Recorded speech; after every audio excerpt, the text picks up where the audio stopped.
그 일부를 체계적이고 계획적으로 개발하기 위해서 수립하는 도시군관리계획을 지구단위계획이다라고 하고요. 일단 지구단위계획 수립하기 위해서 지구단위계획 구역을 먼저 지정하죠. 자, 1번에 농림지역에 위치한 주거개발진흥지구에 지구단위계획구역 지정할 수 있다. 그러면 일단 우리 비도시적, 도시적 외의지역에서도 지구단위계획구역 지정할 수는 있어요. 원래 비도시지역은 개발이 아니고 보존할 것. 함부로 지구단위계획구역 지정하면 안 되죠. 그런데 비도시에서 계획관리지역하고 개발진흥지구 딱 두 개만 지구단위계획구역 지정할 수가 있죠. 그럼 먼저 개발진흥지구. 이 개발진흥지구는 용도지구니까 일정한 용도지역에 위치하고 있어야만 지구단위계획구역 지정할 수가 있어요. 그럼 개발진흥지구는 종류가 5가지네요. 개발진흥지구, 주거, 산업, 유통, 관광, 휴양, 복합, 특정, 그래서 주산, 관복, 특 5가지 개발진흥지구가 있고요. 이 개발진흥지구가 각각 일정한 용도지역에 있을 때만 지구단위계획구역으로 지정할 수가 있는데, 자, 이거 5개 다 하려고 그러면 끝도 없으니까 인간적으로 첫 번째 거, 그리고 마지막 거, 주거개발, 특정개발진흥지구 이 2개라도 정리한다고 그랬죠. 주거개발, 특정개발진흥지구는 오직 무슨 지역에 있을 때만 계획관리지역에 위치하고 있어야만 지구단위계획구역으로 지정할 수 있다. 그런데 주거개발진흥지구가 무슨 지역에 있대요? 농림지역에 위치하고 있다. 여기서는 지구단위계획구역 지정할 수 없습니다. 그래서 주거개발진흥지구는 오직 계획관리지역에 위치할 때만 지구단위계획구역 지정할 수가 있죠. 자, 이거는 61페이지 가볼까요? 요약집 61페이지.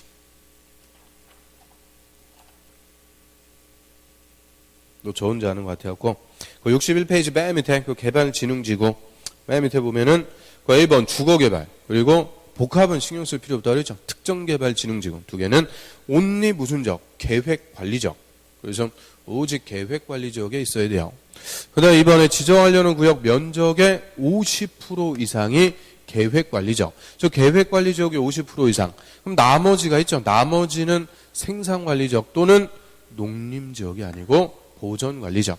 그래서 계획관리지역의 50% 이상 나머지도 생산관리 또는 보전관리, 관리지역일 때 계획관리지역에서 지구단위계획구역 지정할 수 있고요.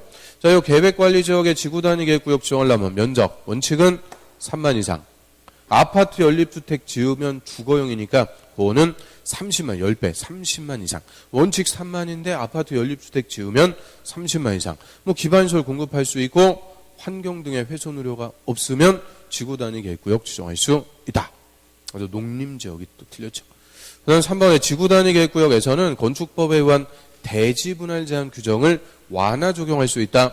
우리 지구단위계획구역 지정에서 지구단위계획 수립할 때 개발할 수 있게끔 행위 제한들 완화해 줍니다. 그래서 국토법, 건축법, 주차장법의 일부 규정들 완화해 줄 수 있죠. 우리 대표적으로 건축법에서는 뭐 조경이라든지 대지와 도로의 관계, 접도 의무, 높이 제한, 일조 공간 높이 제한 이런 건축법의 규정들 완화해 줄 수 있는 특례를 주는데요. 대지 분할 제한 이거는 절대 완화해 줄 수 없다. 대지 분할 제한은 이거는 대지의 최소 면적 기준이라고 그랬죠. 대지의 최소 면적 주거지역은 60, 상업공업 150, 녹지 200 나머지 60. 뭐 뭔지 몰라도 맨날 하니까 다 외웠죠. 그래서 그게 대지의 최소 면적 기준을 더 완화해 주고 그럴 수가 없다. 그래서 대지 분할 제한 면적 이거는 절대 지구단위계획으로 완화해 줄 수 없는 거죠. 한 페이지 넘겨보시면 63페이지 맨 위에 지구단위계획으로 완화해 줄 수 있는 규정들 뭐 국토법에서는 용도지역과 용도지구의 행위제한 건폐율은 150% 용적률은 200% 건축제한 계획관리지역에 아파트 못 짓는데 그 아파트도 지을 수 있게끔 다 완화. 그런데 건축법에서 그 절대 완화해 줄 수 없는 게 대지분할 제한. 그래서 대지분할 제한은 완화해 줄 수가 없죠. 그 주차장법에서 부설 주차장 설치는 뭐 한옥마을 같은 거 보존할 때는 100% 완화해 준다. 그래서 절대 요거는 안 돼요. 그 다음에 4번 공원에서 해제되는 구역으로서 면적 30만 이상인 지역은 지구단위계획구역 지정해야 된다. 의무적으로 지정하는 대사, 의무적 지정 대사. 또 자신감 뿜뿜이죠. 자, 먼저 정비구역과 택지개발지구에서 사업이 끝나고 10년. 꽉을 졌다고 정태기는 10년. 그 다음에 시가와 조정구역, 공원에서 해제, 녹지에서 주상공으로 바뀌는데 면적이 30만 제곱미터 이상. 그래서 시, 공, 녹 세 개니까 30만 이상. 정택이는 몇 년 된 친구? 10년 된 친구. 정택이 10년. 시, 공, 녹 30만 이상. 이거는 의무적 지정 대상 다 해봤죠? 그런데 또 대입이 안 돼요. 이게 뭐예요? 공원. 공원에서 해제되는 구역으로서 면적 30만 이상. 요죠. 공원에서 해제되는데 면적 30만 이상일 때는 의무적으로 지정한다. 맞습니다. 그 다음 5번 도시적 외유지역에 지정된 지구단위 계획구역에서는 지구단위 계획으로 용도지역에 적용되는 건폐율 200%, 건폐율은 2배가 아니고 150% 이내에서 완화 적용할 수가 있다. 건폐율은 1.5배, 용적률은 2배 완화해 줄 수가 있죠. 그래서 비도시 지역에서는 비도시 지역이든 도시 지역이든 같아요. 건폐율은 1.5배, 용적률은 2배까지 완화해 줄 수가 있도록 하고요.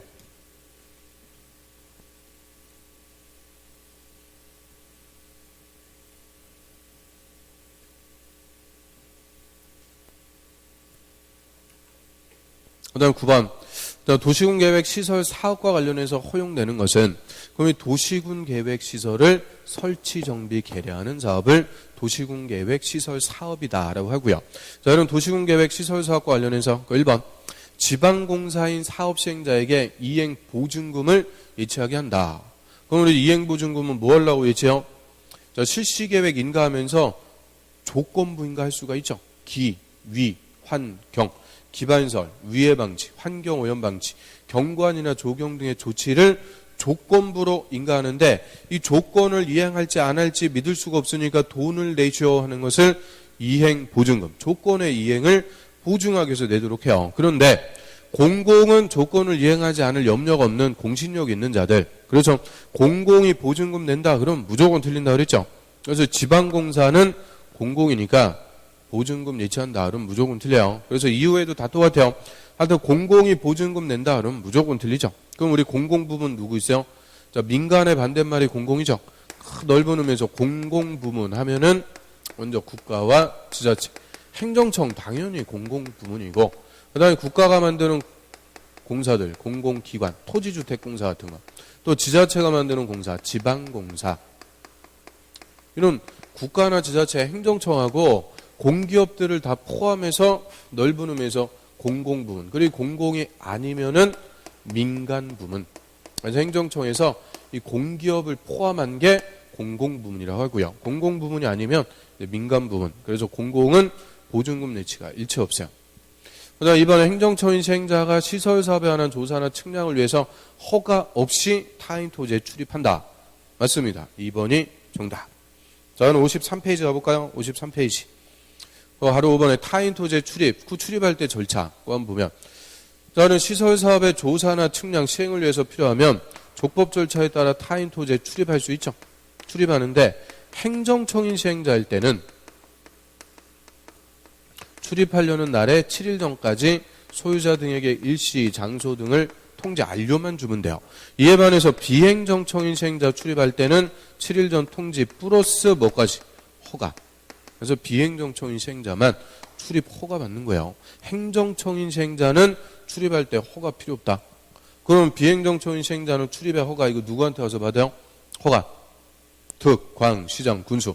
우리 국토법에서 허가는 다 무조건 특광장, 군수. 특광자원수에게 허가 받는 것은 비행정청. 그럼 행정청인 시행자는 허가 없이 출입한다. 맞죠? 대신 행정청이든 비행정청이든 7일 전까지 통지는 다 해줘야 돼요. 그 다음 하나 더 들어와서 타인 토지를 재료적 지장 등으로 일시사용 또는 장애물, 나무나 흙돌, 장애물을 변경 제거.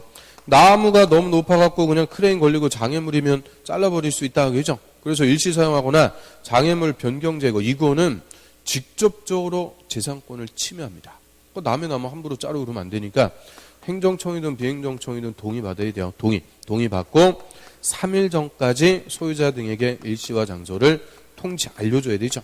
그럼 또 통지하는 기간이 또 달라요. 출입할 때만 7일, 나머지는 다 3일이요. 이 국토법 아주 독특하죠. 그래서 출입할 때 치읓, 7일 할 때 치읓 맞춰주면 되죠. 그래서 일시사용 변경 제거는 3일 전 통지, 그리고 동의 받아야 돼요. 소유자의 동의. 근데 문제는 동의를 받으려고 갔는데 소유자의 주소 고소가 불명, 동의를 받을 수 없을 때, 이때는 행정청인 시행자는 그 사실을